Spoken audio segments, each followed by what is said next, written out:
So, yung Dasby LQ,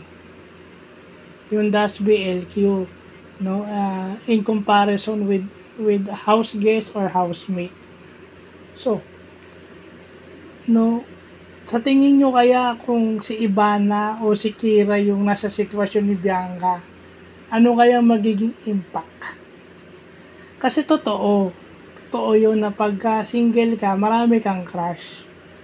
And to think na okay, given, nagselos itong si Bianca, hindi ba't ang lalaki ang unang-unang susuyo? Ang lalaki ang unang-unang magka-clarify sa girl na wala yun, if ever.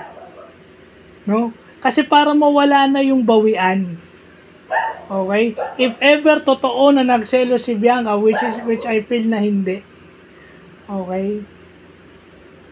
Kasi yung sinasabi niya kay Mika na, kasi di ba di ba may mga tao na parang awkward tignan pag magkadikit.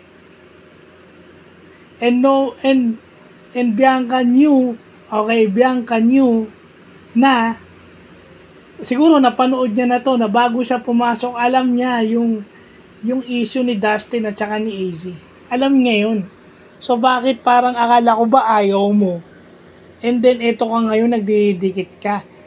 I mean, people would always associate that with jealousy, and then papalabasin yung si Bianca bumawi. You may never know. Kasi si Bianca huli nang pumasok, so baka napanood niya yung case. Okay, baka napanood niya yung case between Dustin. Okay, baka napanood niya yung Dustin AC issue.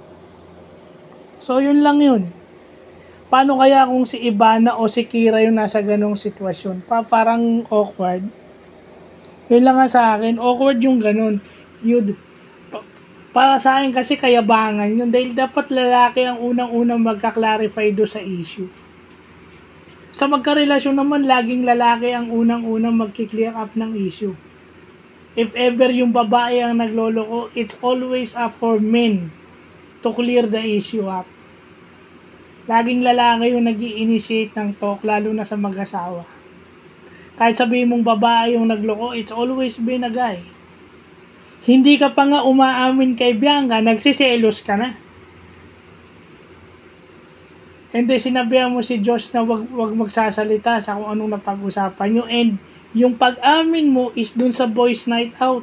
Hindi ka naman diretsang umamin kay Bianca. Walang level, hindi mo siya girlfriend, so wala kang karapatang magselos. Then kasi nino-normalize nyo kasi may feeling na siya, no. Wala siyang label. So kung ano man yung nararamdaman niya, disregarded. Unang-una, hindi mo naman officially girlfriend yung babae. Hindi mo siya officially girlfriend para magkaroon ka ng right na magselos. Feeling mo lang yun. Feeling mo lang yun kasi nagugusto mo yung babae, and it's up for you to understand na hindi lahat ng babae is katulad ng exes mo. Hindi lahat ng babae katulad ng ex mo. Ngayon, nakita mong kakaiba to si Bianca, ganun siya. So, kung talagang mahal mo siya, tatanggapin mo kung ano siya. Yung flosses niya at yung kanyang strengths. Yung weaknesses niya and strength niya in character and in other aspect of her life, tatanggapin mo yun. Wala ka, di ba? Sinabi ko na rin kahapon na if you cannot, yun na yun.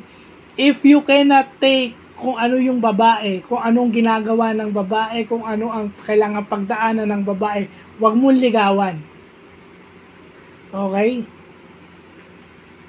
Diba, kung halimbawa, celebrity yung babae, maraming lumalapit, and then may nakikipag-kissing scene, tapos may love scene. Kung hindi mo kaya yung ganun, then don't court that lady or don't court that girl. Maghanap ka ng iba. Kasi ang pagmamahal is hindi yung yung uunawain mo kung sino siya at ano siya. Kasi in return, siya naman din makikisama sa iyo eh. Lalaki ka, puporma ka. Siya ang makikisama sa iyo, so hindi mo siya dapat ariin. Kahit nga asawa mo eh. Kahit nga mag-asawa na kayo, hindi naman ang buhay ng isang babae umiikot lang sa kanyang asawa at sa mga anak niya. May buhay din siya, mayroon siyang individual life na kailangan niya rin i-maintain. Di ba? Meron siyang sariling growth na kailangan niyang i-maintain. Hindi yan naiiwan lang sa pagiging asawa at sa pagiging nanay. At yung sasabihin mong ayaw niya magkaroon ng best friend na lalaki, bakit? Ibig sabihin, insecure ka sa sarili mo kung ayaw mo magkaroon siya ng best friend na lalaki. Pag ganyan, ayaw mo magkaroon ng best friend na lalaki, ibig sabihin, insecure ka sa sarili mo. So, isipin mo na lang kung si Ivana yun. Si Ivana, tingnan niyo yung trabaho. Tingnan mo yung linya ng mga teleserye at teleserye ni Ivana, oh. Pag sesilosan mo yun, alam mong trabaho lang yun. Oh. Paano kaya kung si Ivana yung nasa lagay ni Bianca ngayon?